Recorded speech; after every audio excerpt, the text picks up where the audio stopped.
So let's take a look at Anglo Saxon government. How did the country operate? Well, what you can see on the map is the 5 major earldoms of England: Wessex, Kent, East Anglia, Mercia, and Northumbria. What you can also see is that dotted line showing the area where the Danelaw was. This area of Danelaw, where Viking raiders to start with had then settled, and then now the people who live in that area are descended from Vikings. So the north has a slightly different culture, particularly in Northumbria the further north you go. So how did this land operate? Well, land ownership, you had earls who controlled these huge earldoms and therefore had huge amounts of power. Each earldom was then divided into shires, and shires were divided into hundreds until you get to the smallest unit of land, which were hides, and they would be farmed by the peasants. So what power did the people further up the hierarchy have? What power did the people in Anglo-Saxon government have? Well, the most important people after the king were earls, and the relationship between the king and his earls was based on loyalty. So if you were loyal to the king, you would get more land or prestige from the king, and he'd listen to your advice more. They owned earldoms and also held social power over people. They were the ones responsible for collecting the tax. So the king would decide how much to tax people, how much it was necessary, and this would change, varying on if there was a threat of invasion or anything like that. So the king decided how much to tax, and it was the earl's job to ensure this tax was collected. They would delegate it to shire reeves, but that was their job, making sure that they taxed their land correctly in order to pay this money to the king. They were lords to hundreds of thanes who controlled smaller areas of land within the earldoms.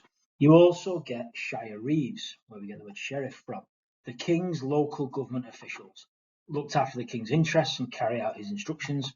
They collect the geld tax, and they are responsible for providing men for the fjord. They are the ones, essentially the dog's bodies of Anglo-Saxon government. They go around and ensure that what the king wants to happen is being done.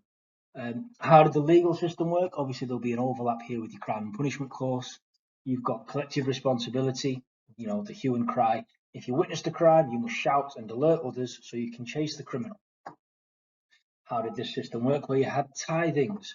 10 men, all responsible for each other's behaviour. Once you got to 12 years old, the age at which you were considered an adult in Anglo-Saxon society, you would be put into a tithing. You would then have to, if a crime was committed by somebody in that tithing, you would have to try to catch the perpetrator. If you didn't, then the other 9 would face punishment. So that's what collective responsibility is. It's where you are going to try to bring the criminal to justice, but also if you fail to do that, you will face the punishment along with the rest of the tithing. So 10 men responsible for each other's behaviour. If one did something wrong and wasn't brought to justice, the others in the tithing would face punishment. You also got blood feuds, the karma. If you attack a member of someone's family, then they can attack one of yours. However, the problem with this is it could continue for generations, tearing societies apart, and in summary, it led to intergenerational legalized murder. What later Anglo-Saxon kings did to try and reduce this was introduce wergilds, or wergeld, fines.